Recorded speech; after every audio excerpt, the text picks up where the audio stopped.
Hebrews 12. Wherefore, seeing we also are compassed about with so great a cloud of witnesses, let us lay aside every weight and the sin which does so easily beset us, and let us run with patience the race that is set before us, looking unto Yahushua, the author and finisher of our belief, who, for the joy that was set before him, endured the cross, despising the shame, and is set down at the right hand of the throne of Yahuwah. For consider him that endured much contradiction of sinners against himself, lest you be wearied and faint in your minds. Ye have not yet resisted unto blood, striving against sin. And ye have forgotten the exhortation which speaks unto you as unto children. My son, despise not the chastening of Yahuwah, nor faint when you are rebuked of him. For with whom Yah loves, he chastens, and scourges every son whom he receives. If ye endure chastening, Yah deals with you as with sons. For what son is he whom the Father chastens not? But if ye be without chastisement, whereof all are partakers, then are ye bastards, and not sons. Furthermore, we have had fathers of our flesh which corrected us, and we gave them reverence. Shall we not much rather be in subjection to the Father of the Ruach and live?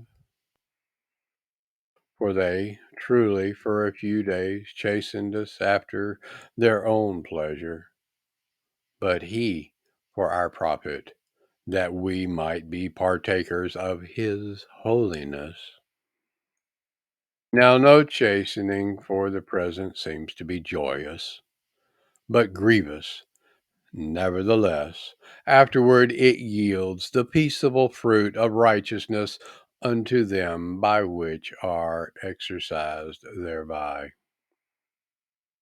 Wherefore, lift up the hands which hang down, and the feeble knees, and make straight paths for your feet, lest that which is lame be turned out of the way, but let it rather be healed. Follow peace with all men, and holiness, without which no man shall see Yahuwah. Looking diligently, lest any man fail of the grace of Yahuwah, lest any root of bitterness springing up trouble you, and thereby many be defiled. Lest there be any fornicator or profane person, as Esau, who for one morsel of meat sold his birthright. For ye know how that afterward, when he would have inherited the blessing, he was rejected, for he found no place of repentance, though he sought it carefully with tears.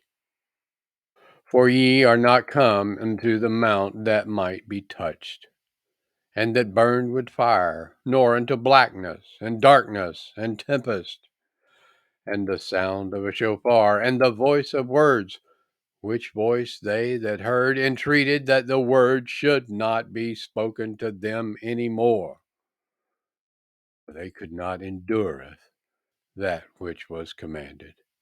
And if so much as a beast touch the mountain, it shall be stoned, or thrust through with a dart. And so terrible was the sight that Moshe said, I exceedingly fear and quake. But ye are come into Mount Zion, and unto the city of the living Yah, the heavenly El Yerushalayim, and to an innumerable company of angels, to the general and called out assembly of the firstborn, which are written in heaven, and to Yahuwah, the judge of all, and to the Ruach of just men made perfect, and to Yahusha, the mediator of the renewed covenant, and to the blood of sprinkling that speaks better things than that of Havel. See that you refuse not him that speaks. For if they escape not who refused him that spoke on earth, much more shall not we escape if we turn away from him that speaks from heaven,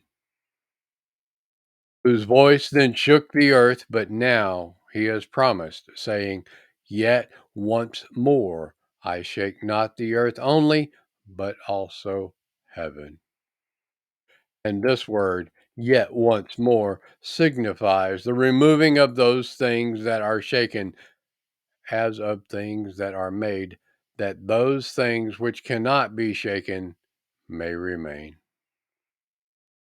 Wherefore, we, receiving a kingdom which cannot be moved, let us have grace, whereby we may serve Yahuwah acceptably with reverence and in the fear of Yahuwah. For our Yah is a consuming fire.